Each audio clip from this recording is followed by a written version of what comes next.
పరమ పవిత్రమైనది శ్రీ దుర్గా సప్తశతి. ఈ దుర్గా సప్తశతిలో 700 శ్లోకాలు ఉన్నాయి కనుక దానికి సప్తశతి అని పేరు వచ్చింది. అమ్మవారికి సంబంధించిన ఒక దివ్య చరిత్ర శ్రీ దుర్గా సప్తశతి అనే పేరుతో వేదవ్యాస మహర్షి మార్కండేయ పురాణంలో లోకశ్రేయస్సు కోసం అందించాడు.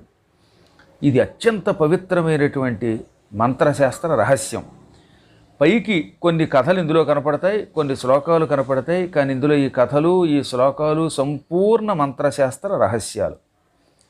ఇందులో ఉవాచ అనేటటువంటి వాటితో కూడా కలిపి 700 శ్లోకాలు ఉంటాయని మాత్రం మనం తెలుసుకోవాలి.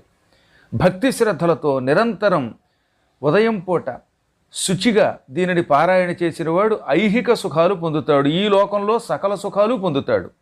ఇదే రాత్రిపూట స్నానం చేసి విభూతి కానీ కుంకుమ కానీ లేదా ఊర్ధ్వపుండ్రాలు కానీ ధరించి